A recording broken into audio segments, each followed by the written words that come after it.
नमस्कार दोस्तों, मैं अनिक गोयल आज आपके सामने फिर से एक नए वीडियो के साथ उपस्थित हुआ हूँ। उम्मीद करता हूँ कि आपको मेरे सारे वीडियो पीछे पसंद आए होंगे और ये क्षमा चाहता हूँ कि मैं बहुत समय बाद आपके सामने उपस्थित हुआ हूँ। आशा करता हूँ कि आप सभी स्वस्थ होंगे इस वक्त और सभी अपने अपने घरों में सुरक्षित होंगे। तो चलिए आज का टॉपिक शुरू करते हैं। देखिए, हमने BTC 4th सेमेस्टर के लिए हमारा आज का टॉपिक है, सबसे पहला टॉपिक है करड़ीगत राशि, करड़ी चिन्ह तथा करड़ी घातांक। ठीक है, तो ये टॉपिक शुरू करते हैं आज का।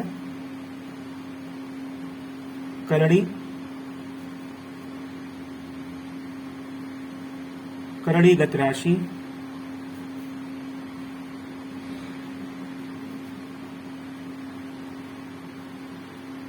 करड़ी चिन्ह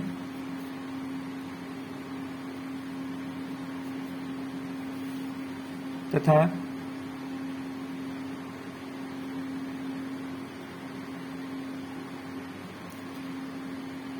करड़ी घातांक। देखिए दोस्तों, आज का हमारा टॉपिक ये है। आइए शुरू करते हैं। सबसे पहले जानते हैं कि करड़ी क्या होती है। दोस्तों, पिछली कक्षाओं में हमने पढ़ रखा है कि करड़ी किसे कहते हैं। वर्ग और वर्गमूल के बारे में, ठीक है, वर्ग और घन के बारे में हमने पिछली कक्षाओं में पढ़ रखा है। तो इसी तरह से इस वीडियो में भी हम आपको करड़ी के बारे में बताएंगे। तो उसके पहले आपको वर्ग और घन की पूरी जानकारी होनी चाहिए। ठीक है, देखिए, जैसे करड़ी किसे कहते हैं, किसी संख्या का, किसी अपरिमेय संख्या का। करड़ी हमेशा जो भी होती है वह अपरिमेय संख्या का होती है, कभी भी परिमेय संख्या की नहीं होती है। ठीक है, किसी अपरिमेय संख्या की जब हम पूर्ण वर्ग में नहीं बदल पाते, ठीक है, किसी अपरिमेय संख्या को हम पूर्ण वर्ग में नहीं बदल पाते, या ऐसा कह सकते हैं कि वे संख्याएं जो पूर्ण घन, प्राकृतिक अथवा परिमेय संख्याएं नहीं होती हैं, ठीक है, परिमेय संख्या नहीं होती है अर्थात अपरिमेय संख्या होती है, उनके घनमूल भी प्राकृतिक तथा परिमेय संख्या नहीं होते। ठीक है, ऐसे घनमूल संख्याएं करड़ी कहलाती हैं। यानी कि वर्गमूल निकालते समय, घनमूल निकालते समय जो संख्याएं अपरिमेय संख्याएं का रूप व्यक्त करती हैं, गुण व्यक्त करती हैं, वही करड़ी में लिखी जाती हैं। ठीक है, तो ये लिखते हैं। इसकी परिभाषा होगी दोस्तों, करड़ी वह संख्या है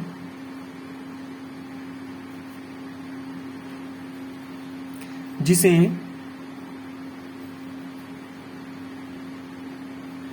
पूर्ण संख्या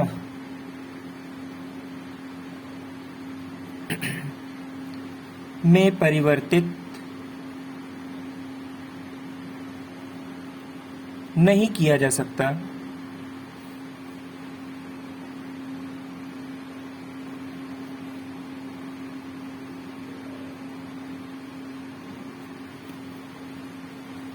करड़ी वह संख्या है जिसे पूर्ण संख्या में परिवर्तित नहीं किया जा सकता। ठीक है दोस्तों, इस प्रकार कोई भी पूर्ण संख्या करड़ी नहीं हो सकती। इस प्रकार कोई भी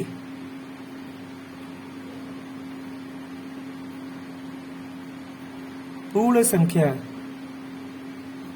दोस्तों इस चैप्टर को पढ़ने से पहले पूर्ण संख्या, प्राकृतिक संख्या, परिमेय संख्या, अपरिमेय संख्या, इन सबकी परिभाषा है भी अच्छे से याद कर लीजिएगा। पूर्ण संख्या करड़ी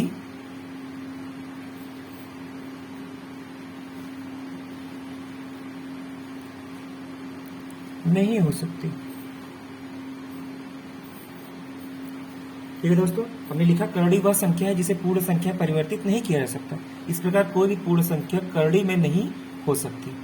ठीक है, अगर हम इसे परिभाषाओं को और भी डीपली जानना चाहते हैं और भी अच्छे से डिस्क्राइब करना चाहें तो हम इसे वर्ग और घन के रूप में व्यक्त करेंगे। तो हम इसे वर्ग अथवा घन के रूप में बताएंगे कि करड़ी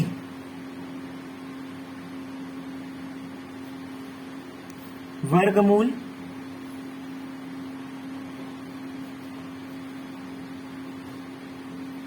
घनमूल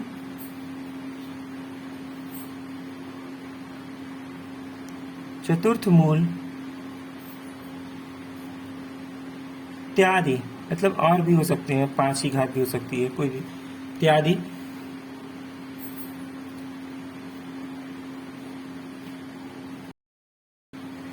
इत्यादि यनवा मूल से बनी हुई। अभी जब मैं उदाहरण दूंगा तो और भी आपको स्पष्ट हो जाएगा दोस्तों। बनी हुई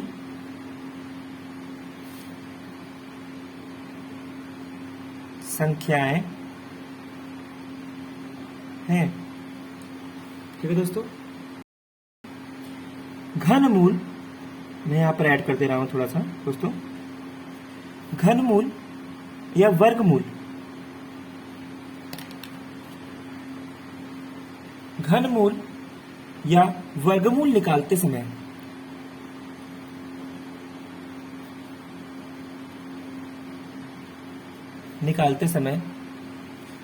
जो संख्याएं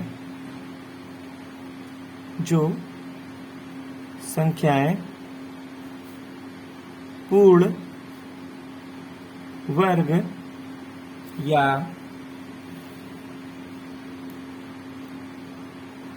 घन में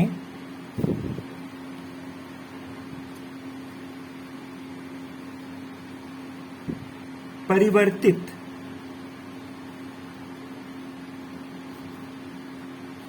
नहीं की जा सकती या नहीं हो पाती है। ठीक है, नहीं परिवर्तित नहीं हो पाती या बदल पाती। ठीक है,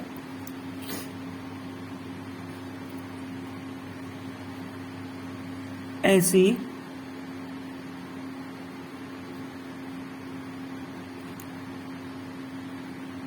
वर्गमूल या घनमूल संख्याएं करड़ी कहलाती हैं। ठीक है दोस्तों, ऐसी वर्गमूल या घनमूल संख्याएं करड़ी कहलाती हैं।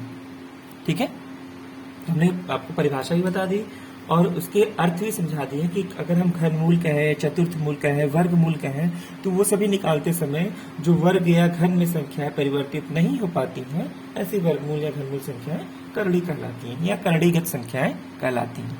ठीक है दोस्तों, आगे देखिए, तो करड़ी में जो संख्याएं लिखी जाएंगी, अगर वो परिमेय या आपकी प्राकृतिक संख्या नहीं होंगी तो कैसी होंगी? ये अपरिमेय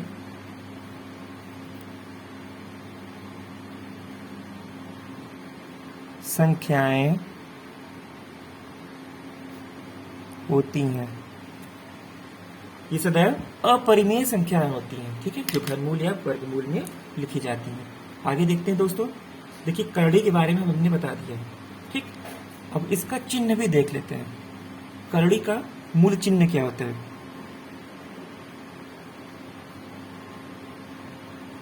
करड़ी को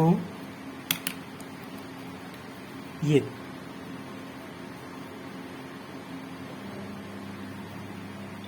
इस तरह से चिन्ह द्वारा प्रदर्शित करते हैं। ठीक है दोस्तों, करड़ी को इस चिन्ह द्वारा प्रदर्शित करते हैं। ठीक, आगे देखते हैं करड़ीगत राशि। जैसे हमने लिखा है ऊपर करड़ी के बारे में और करड़ीगत राशि के बारे में अपने अपने टॉपिक में लिखा है। तो देखिए, करड़ीगत राशि, अगर जो हेडिंग रहेगा हमारा करड़ीगत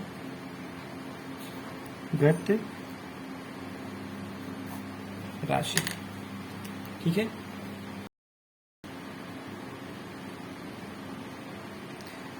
करड़ी में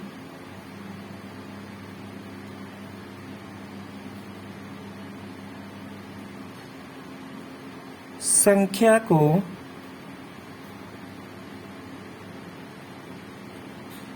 प्रदर्शित करने के लिए, करड़ी में संख्या को प्रदर्शित करने के लिए, ठीक है, ये इस तरह से यन बनाते हैं यहाँ पर। करड़ी में संख्या को प्रदर्शित करने के लिए करड़ी के बाहर यहाँ पर देखिए कि यन प्रदर्शित करते हैं, ठीक है, प्रदर्शित करने के लिए यन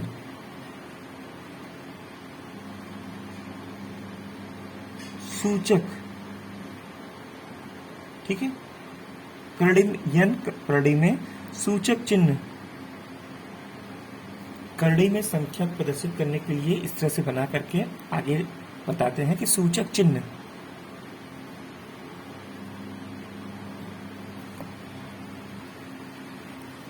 सूचक चिन्ह का प्रयोग करते हैं, ठीक है। करड़ी में संख्या प्रदर्शित करने के लिए यन करड़ी में सूचक चिन्ह का प्रयोग करते हैं, ठीक। यहां जानते रहिए दोस्तों कि यह यन क्या होगा। जहां यन बराबर 2, 3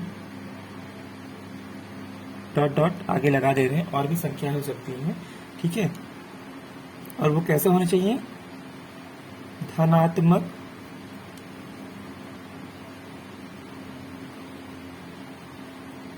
पूर्णांक, ठीक है दोस्तों, और वो कैसे होने चाहिए, आपके धनात्मक पूर्णांक होने चाहिए, ठीक है दोस्तों, क्लियर है, ये आपके धनात्मक पूर्णांक होगा, ठीक है। उदाहरण के तौर पर आइए दोस्तों उदाहरण की तरफ पढ़ते हैं, जिससे आपको और भी ज्यादा स्पष्ट समझ में आएगा।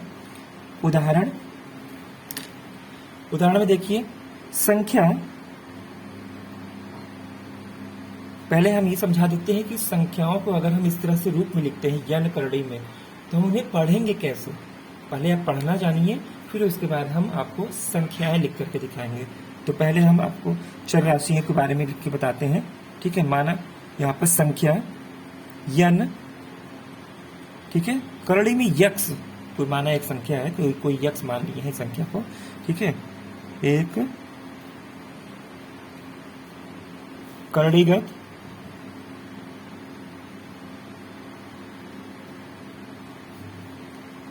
संख्या है,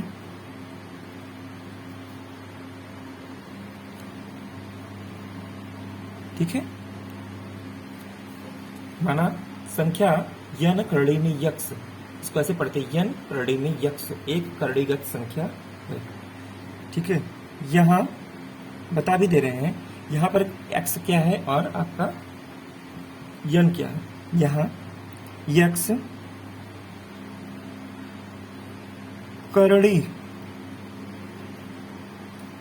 गत राशि,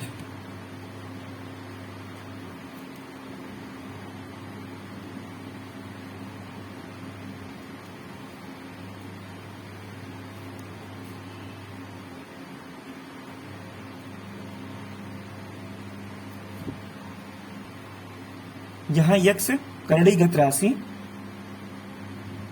जो इसका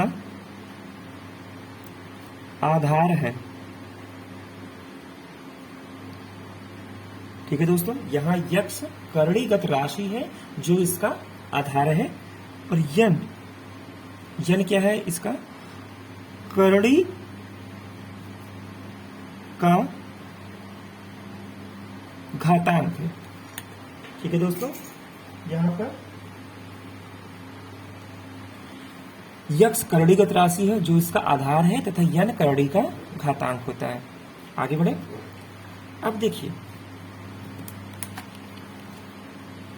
यदि हम मान लेते हैं कि एक परिमेय संख्या है, ठीक है, जैसे यहां पर हम लिखते हैं, माना ए एक परिमेय, माना ए एक परिमेय संख्या है, ठीक है, तथा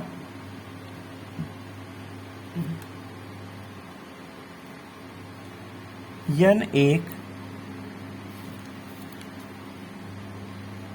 धन पूर्णांक है। ठीक है दोस्तों, यहाँ ए एक परिमेय संख्या है तथा n एक धन पूर्णांक है, ऋण पूर्णांक नहीं है। यदि a का n वां मूल, ठीक है, मतलब a का n वां भाग, ठीक है, a का n वां मूल एक अपरिमेय राशि हो तो n वां मूल एक अपरिमेय संख्या हो तो a की घात 1/n, ठीक है, a की पावर 1/n बराबर, हम इसे लिखेंगे कैसे? यदि इस तरह से लिखा हुआ है और इसे कहा जाए कि करड़ी में चेंज कर दीजिए, बदल दीजिए, तो यहां पर लिखेंगे n और अंदर लिख देंगे a। ठीक है दोस्तों, फिर से देखिए, माना a एक परिमेय संख्या है, ठीक है, जैसे ऊपर हमने एक करड़ीगत राशि मानी जो इसका आधार है, तो वैसे ही यहां भी a एक परिमेय संख्या हमने मान ली। n एक धन पूर्णांक है, ठीक। अब इसका n वां मूल यानी कि किसी भी संख्या का n वां मूल यानी कि उसका 1/4, 1/3, आधा, बटे 2, इस तरह से कौन सा n वां भाग है, ठीक है, जितने भी संख्या पे वो आती है वो राशि। n वां मूल एक अपरिमेय संख्या हो, अपरिमेय संख्या हमने ऊपर ही आपको बता दिया है कि करड़ी में जो भी संख्याएं आएंगी वह अपरिमेय संख्याएं ही होंगी, ठीक है।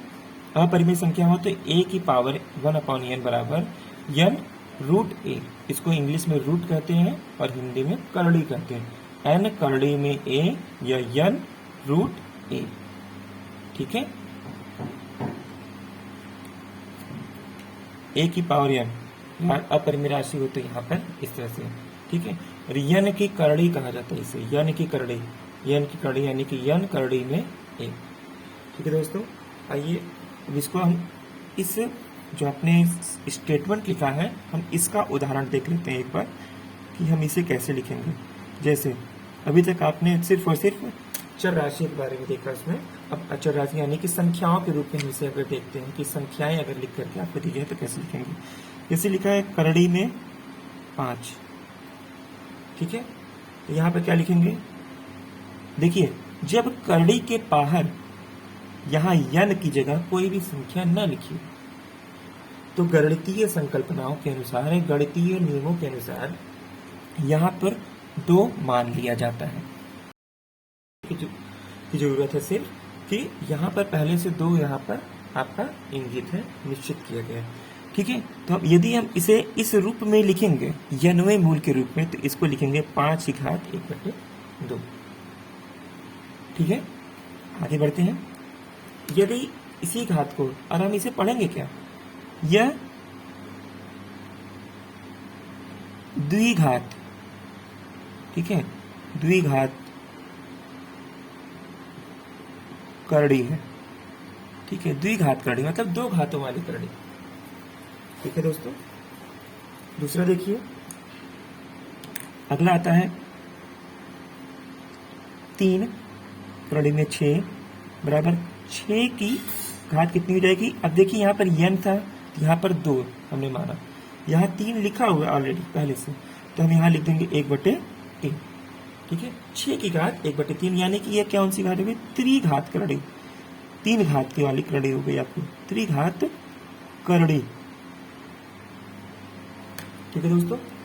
इसी तरह से चतुर्थ है, 5 है, 6 है, कितनी भी यहाँ पर n कोई भी संख्या अगर लिखी हो, जैसे चतुर्थ घात की भी मान लेते हैं, यहाँ पर एक संख्या लिख लेते हैं, चतुर्थ घात पे लिखा गया है आपके 14 लिख दिया गया है दोस्तों, तो यहाँ पर लिख देंगे 14 की घात 1/4, ठीक है। n वां मूल ठीक है। n वां मूल यहाँ पर एक पे दिखा रहा है कि n वें मूल से बनी हुई संख्या। तो n वें मूल में आपका 1/4 1/4 जो इसकी ये हो गई चतुर्थ घात करड़ी। ठीक है दोस्तों, ये रहा आपका करड़ी और करड़ीगत राशि। ठीक है, तो करड़ी में राशियों कैसे निश्चित किया जाता है, करड़ी क्या होती है। ठीक है, अब आगे बढ़ते हैं कि हम इस पर आधारित प्रश्न अगर आपके सामने आ जाए तो हम उन्हें कैसे यहाँ पर तो आगे आते हैं। उदाहरण के जरिए हम समझते हैं कि हम कैसे प्रश्न को हम हल करेंगे। तो सबसे पहला उदाहरण आता है आपके सामने कि 3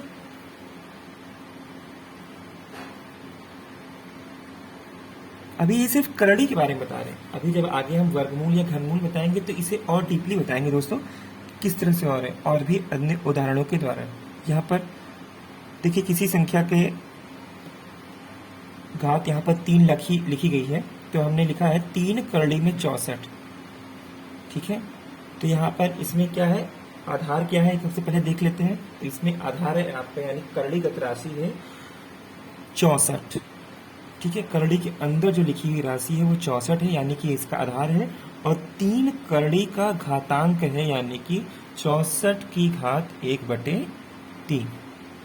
ठीक है दोस्तों, और ये अध्याय पढ़ने से पहले एक और चीज कि आपको परिमेय अपरिमेय प्राकृतिक और सभी संख्याओं की परिभाषाएं तो याद करनी, साथ में घात भी याद कर लीजिए और वर्ग भी याद करिए, क्योंकि वर्ग और घात आपको पिछली कक्षा में पढ़ाए जा चुके हैं। ठीक है, 1 से 30 तक आपको वर्ग याद रहने चाहिए और 1 से 20 तक कोशिश करिए कि 1 से 20 तक आपको घन याद हो जाए किसी भी संख्या की।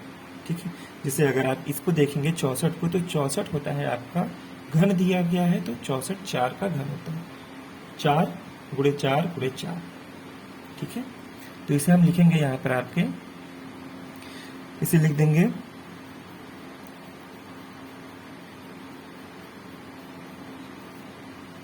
इसका मान ज्ञात करना है, का मान ज्ञात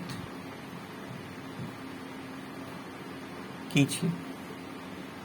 ठीक है दोस्तों, तो यहां पर क्या आएगा आपका 64 की घात 1/3 लिख दें, इसे ब्रैकेट में कर दें। ठीक है, अगर हम इस तरह से लिखते हैं तो ठीक, या तो अभी 2 तरीके से मैं बता दे रहा हूँ, दोनों के आपको समझ में आ जाएंगे आराम से। पहला तो तरीका ये है कि 64 की घात 1/3 लिखते और 4 की घात 3 लिख करके उसे हम ब्रैकेट के बाहर 1/3 लिखते हैं। अब आपको हमने बताया है किसी संख्या की घात यदि दी हो तो उन दोनों संख्याओं का आपस में गुणा होता है, यानी कि संख्या के अंदर की घात और संख्या के बाहर भी यदि घात लगी हुई है, उन दोनों संख्याओं का आपस में गुणा हो जाएगा। ठीक है, तो यहाँ पर लिखेंगे 4 की घात 3 गुणे 1/3, तो ये 3 से 3 आपका कट जाएगा, क्योंकि ये 3 का गुणा ऊपर है, ये 3 ऊपर लिखा हुआ है दोस्तों, नीचे नहीं लिखा हुआ। ठीक है, तो 3 ऊपर है और एक 3 नीचे है, तो 3 से 3 आपका कट जाएगा और यहाँ आ जाएगा आपका 4, जो आपका उत्तर हो जाएगा दोस्तों। ठीक है, अब आगे दूसरे मेथड से भी देख लेते हैं कि एक तरीका और है, इसका है यही चीज, लेकिन आप उसे भी जानते रहिए कि हम उसे उस तरीके से भी कर सकते हैं।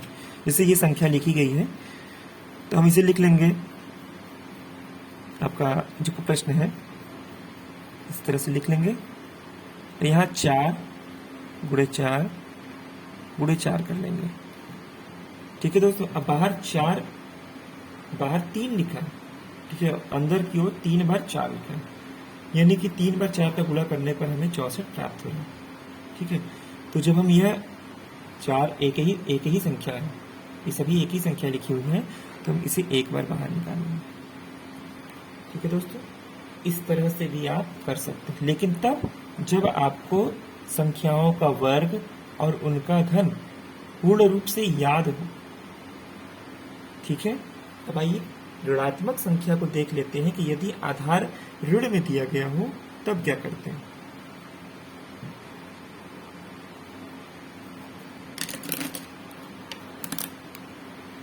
देखिए दोस्तों उदाहरण 2 दिया गया है, यहाँ पर 2 लिख रहे हैं। अब आधार जो होगा आपका ऋणात्मक में कर दे रहा हूं, सॉरी 3 कड़ी में ऋण 8। ठीक है, इस तरह से संख्या लिखी हुई है। तो यहाँ पर हम इसको लिख लेंगे, पहले वाले मेथड से लगाते हैं पहले। -8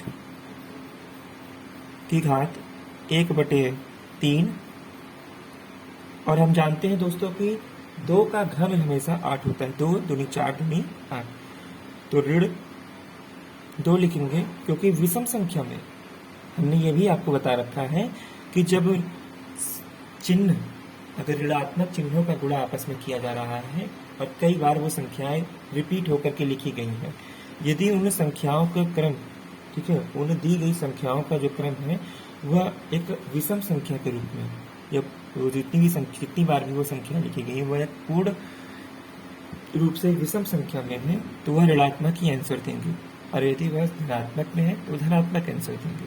ठीक है, सॉरी सम संख्या में है तो वो धनात्मक आंसर देंगे। तो यहाँ पर ऋण 2 की घात हो जाएगा आपका 3, और इस पूरे की घात 1/3। जो ऊपर किया था वही यहाँ पर भी करेंगे, ऋण 2 कर देंगे, अंदर भी घात लगी है, बाहर भी घात लगी हुई है। घात की घात यानी कि संख्याओं का आपस में गुणा कर देंगे। तो यहाँ पर संख्याओं का आपस में जब गुणा करेंगे तो ये 3 से 3 कट जाएगा। ठीक है दोस्तों, और यहाँ पर उत्तर आ जाएगा आपका -2। ठीक, इसे हम इस तरह से भी मेथड से बता दे रहे हैं आपको कि पहले हम संख्या को लिख लेंगे -8 दिया हुआ है आपका, -2 गुणे -2। देखिए ऋण गुणे ऋण बराबर धन होता है। ठीक है, लेकिन एक बार और माइनस लिखेंगे तब जाकर के हमारा ये संख्या ऋणात्मक बनेगी। अब -2 3 बार लिखा गया है, यानी कि बाहर 3 लिखा गया, तो हम इस -2 को बाहर निकाल लेंगे दोस्तों। ठीक है, यह जो दोनों तरीका जो आपके सामने प्रदर्शित किया गया है, इन दोनों तरीकों से आप यह हल कर सकते हैं। ठीक है दोस्तों, आगे बढ़ते हैं अगले उदाहरण की तरफ।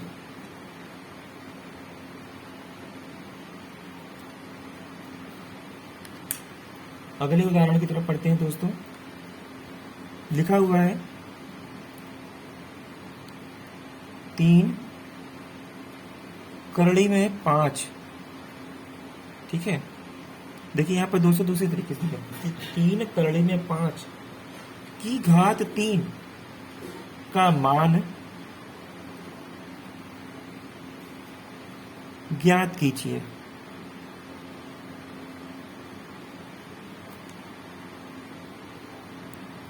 ठीक है दोस्तों, तो यहाँ पर इसके निकालेंगे कैसे, बहुत ही आसान तरीका है, जैसे कि हमने ऊपर लिखा हुआ है। सबसे पहले हम संख्या लिख लेते हैं, 3 करड़ी में 5। ठीक है दोस्तों, 3 करड़ी में 5 और इस पूरे की घात 3। ठीक, अब 5 की घात 1/3, जैसे कि हमने ऊपर लिखा हुआ था, आपको बताया आपको कि 5 की घात हम 1/3 जो करड़ी में संख्या लिखी रहती है उसको लिख लेते हैं। अभी इस पूरे की घात कितना दिया गया है आपका 3, तो घात पे घात अगर संख्याएं लिखी गई हैं तो हम उसका गुणा कर लेते हैं, 1/3 गुणे 3। ठीक है, यह 3 ऊपर लिखा हुआ था इसलिए हम ऊपर लिख दिए हैं ताकि आपको समझने में आसानी हो। 3 से 3 कट जाएगा, इसका आंसर आ जाएगा आपका 5। देखिए अगला है आपका करड़ी के नियम। अगला पॉइंट है करड़ी के नियम। ठीक है दोस्तों, अब करड़ी के नियम, रूल ऑफ सर्ट्स। ठीक है, करड़ी के नियम में देखिए दोस्तों, पहला नियम आता है आपका नियम 1। नियम 1 क्या दिया हुआ है,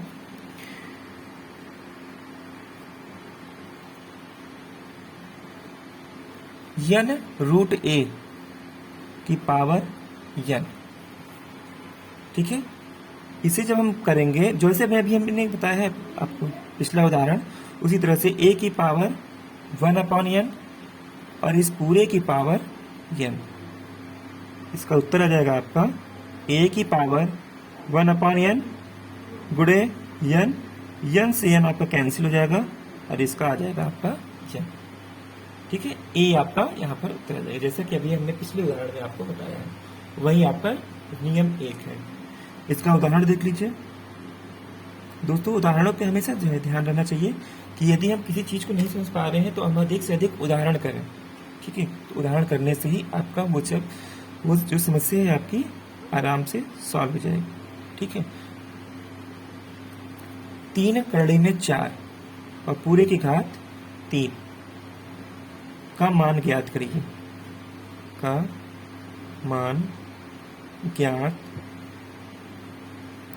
करिए।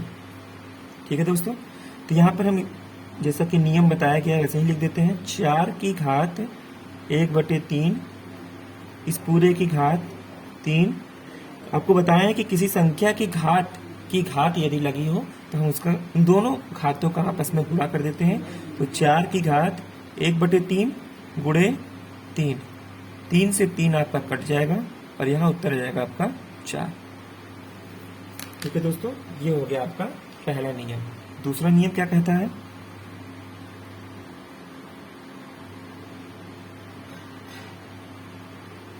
नियम 2 क्या कहता है? नियम 2 कह रहा है आपसे कि n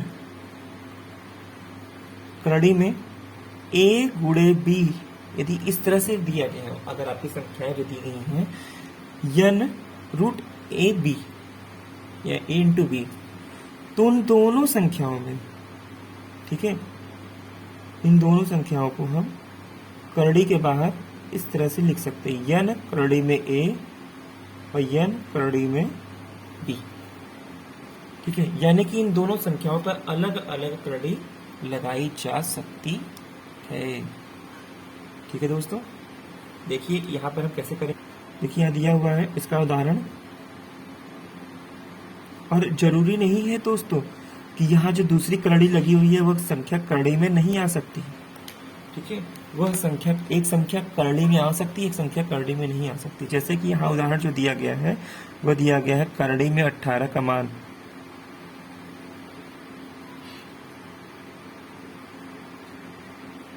ज्ञात कीजिए। ठीक है दोस्तों, करड़ी में 18 का मान ज्ञात कीजिए। तो यहाँ करड़ी में 18 का मान ज्ञात करेंगे कैसे? 18 को हम क्या लिख सकते हैं? 9 गुणे 2। ठीक है, तो यहाँ इस तरह से लिख देते हैं, करड़ी में 18 का मान आ गया करड़ी में 9 गुणे 2। ठीक है दोस्तों, अब देखिए हम अलग अलग लिख लें इसको। करड़ी में 9 गुणे करड़ी में 2। ठीक है, इस तरह से भी लिखा जा सकता है जैसा कि आपके यहाँ पर दिखाया गया, n करड़ी में n रूट a, n करड़ी में a, n करड़ी में b।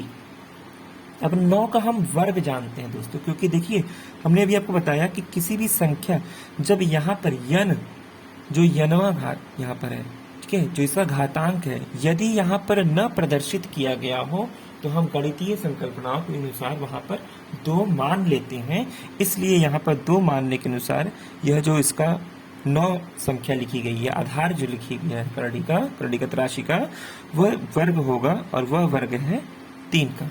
3 का वर्ग होता है 9, और यहाँ पर करड़ी लगा हुआ है तो 2 का हम वर्ग नहीं बता पाएंगे, तो 3 करड़ी के, तो यही इसका उत्तर आ जाएगा।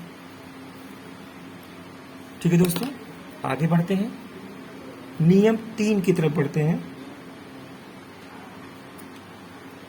नियम 3 क्या कहता है? नियम 3 कह रहा है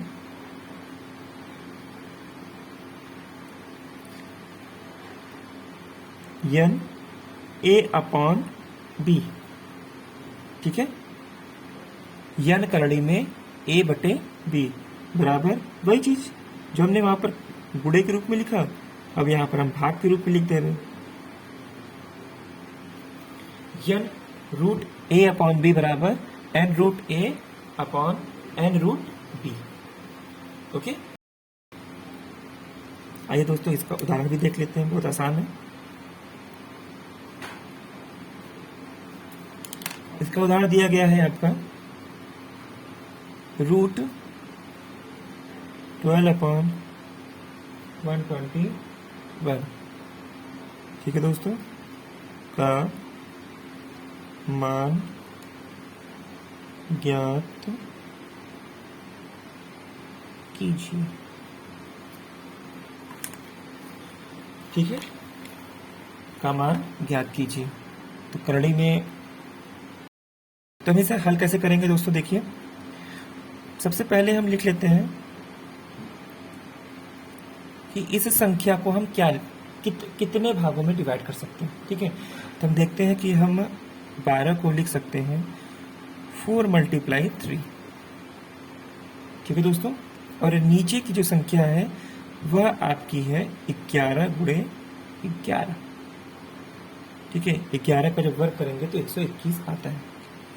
ठीक है दोस्तों, अब ये देखिए, ये आपको जो 4 दिया गया है इसे हम और भी ब्रेक कर सकते हैं। 2 × 2 × 3 ऐसे लिख सकते हैं 11 × 11। ठीक है दोस्तों, यानी कि ये जो दोनों संख्याएं हैं यह वर्ग बन गई। अब यह जब वर्ग बन गई तो यह कहाँ आ जाएंगी, आपके अलग रूट में आ जाएंगी। ठीक है, हम इसे अलग करड़ी में लिख सकते हैं। हमने यहाँ पर लिखा हुआ है root n root a upon n root b। ठीक है, तो हम इसे अलग कर लेते हैं यदि, तो यह आ जाएगा आपका करड़ी में 3 और यह जो 2 है वो बाहर चला जाएगा। ठीक है दोस्तों, ऐसा क्यों हुआ? क्यों? क्योंकि यह दोनों संख्याएं क्या है, समान संख्याएं हैं, एक ही संख्याएं लिखी गई हैं। तो हम इनमें से, हमने आपको बताया कि जब यहाँ पर n की जगह कोई संख्या न लिखी हो तो वहाँ 2 मानते हैं, और यह दोनों का है, जो दोनों संख्याएं हैं उन दोनों का जोड़ा बन रहा है। तो इन दोनों जोड़े के कारण यह इनमें से एक संख्या को बाहर निकाल देगा, यानी कि 2 बाहर आ जाएगा और 3 अंदर हो जाएगा। क्यों? क्योंकि 3 का यहाँ पर जोड़ा नहीं बन रहा है। यह एक अपरिमेय संख्या हो गई। अब बटे लिखेंगे। ऊपर देखिए दोस्तों, 2 भी हमने लिखा था, तो यह भी एक अपरिमेय संख्या थी, क्योंकि यहाँ पर इसका पेयर नहीं बन रहा है, जोड़ा नहीं बन रहा है। ठीक है, अब यहाँ देखिए 2 बार 11 लिखा हुआ है आपका, एक बार ही 11 लिखेंगे, और इसका जो आंसर होगा 2 करड़ी में 3 बटे 11 आ जाएगा। m, फिर करड़ी में करड़ी लगाते हैं दोस्तों, यहाँ लिखते हैं n। ठीक है, करड़ी में m, करड़ी में n, करड़ी में a, यानी कि करड़ी पर करड़ी लिखी हुई है अगर, तब इस को m n। ठीक है, यहाँ n लिखेंगे,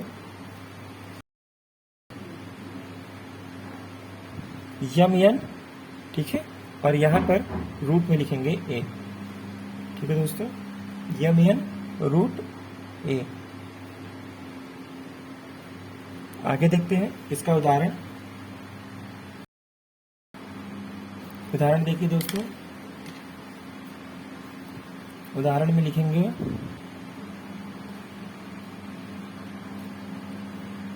3 करड़ी में 2। ठीक है, और पूरे के संख्या 24। 3 करड़ी में 2, करड़ी में 24, 24। ठीक, 2 कर देंगे। ठीक है, और अंदर 24 इस तरह से लिख देंगे। अब यहाँ पर लिखेंगे 6, और ये हो जाएगा आपका 24। ठीक है, यहीं पर आपका आंसर आ जाएगा। नियम 5, n रूट a की पावर m बराबर n √a⁴ m। ठीक है, आइए इसका उदाहरण देख लेते हैं। इसका उदाहरण है दोस्तों 4 करड़ी में 4 और पूरे की घात 2। ठीक है, इसे करेंगे कैसे? इस तरह से अगर ये संख्या लिखी गई है तो 4 करड़ी में 4 की घात 2 लिखेंगे दोस्तों। ठीक है, अब यानी कि 4 को हम 2 बार लिख ले पहले। ठीक है, 4 का स्क्वायर यानी कि 4 को 2 बार लिखा गया, लेकिन 4 को 2 बार ही नहीं लिखा जा सकता। इस 4 को भी 2 गुणे 2 और इस 4 को भी 2 गुणे 2 लिखा जा सकता है। तो आइए वो भी लिख लेते हैं, 2 गुणे 2 गुणे 2 गुणे 2। ठीक है दोस्तों, यह इस तरह से भी हम लिख सकते हैं। अब यहाँ पर यह जो संख्या है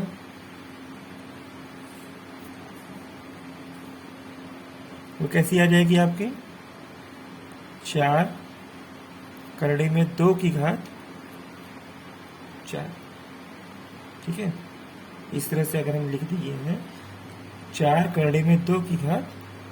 दोस्तों, अभी हमने आपको पीछे बताया है कि किसी संख्या की घात यदि लगी है तो उसकी संख्या की जो n वीं घात होगी, ठीक है, घात पर घात यदि लगी हो तो उन दोनों का आपस में गुणा कर देंगे तो 2 की घात 4 गुणे 1/4, 4 से 4 कट जाएगा और यह 2 आ जाएगा।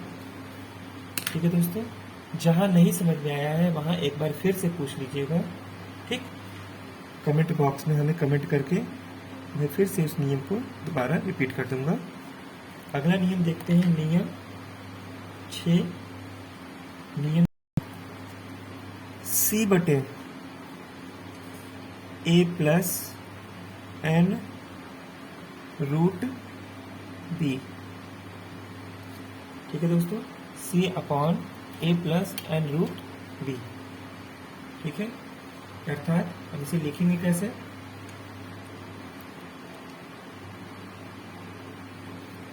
इसका उदाहरण देख लेते हैं दोस्तों। थोड़ा सा ये कठिन पड़ेगा, ध्यान से समझिएगा। यहाँ दिया हुआ है 3/2 धन करड़ी में 2 का मान ज्ञात कीजिए। ठीक है दोस्तों, तो इसे हल करते हैं। तो इसे हल करने पर क्या करेंगे? यहाँ पर लिखेंगे 3, यहाँ हल लिख देता हूँ मैं, 3/2 धन करड़ी में 2 में 2 ऋण करड़ी में 2 से अंश व हर में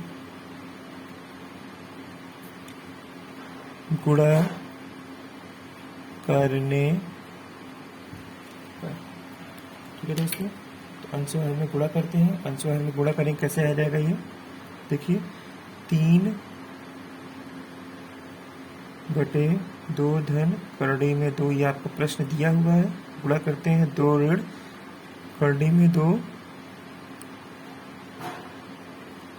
बटे 2 ऋण करड़ी में 2। ठीक है दोस्तों, ऊपर से जब हम गुणा करेंगे आपका, तो एक बार इसका इसमें और एक बार इसका इसमें गुणा करेंगे तो यह आ जाएगा 3 गुणे 2 यानी कि 3 दूनी 6 माइनस 3 करड़ी में 2। इसका अंदर गुणा नहीं हो सकता क्योंकि करड़ी में लगा हुआ है। ठीक है दोस्तों, अब ये देखिए नीचे जो संख्याएं लिखी गई है a+b और a-b। ठीक है, यह आपको सर्व समीकरण में जब मैंने पढ़ाया था तो उसमें मैंने सूत्र कुछ लिखवाए होंगे। तो उसमें लिखवाया था एक सूत्र a² - b² बराबर, यहाँ मैं लिख दे रहा हूँ, a² - b² बराबर a+b एक ब्रैकेट में और a - b एक कोष्ठक में। ठीक है दोस्तों, तो 2 प्लस करड़ी में 2, 2 माइनस करड़ी में 2 यानी कि 2 का स्क्वायर माइनस √2 का स्क्वायर। ठीक है दोस्तों, आगे देखते हैं। अब वहां पर हमने लिखा हुआ है 6 माइनस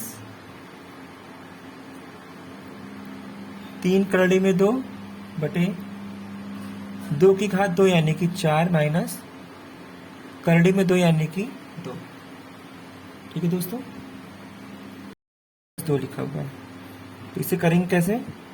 यहाँ पर 6 माइनस 3 करड़ी में 2 लिखा हुआ है, तो इसे हम इसी तरह से लिख लेंगे।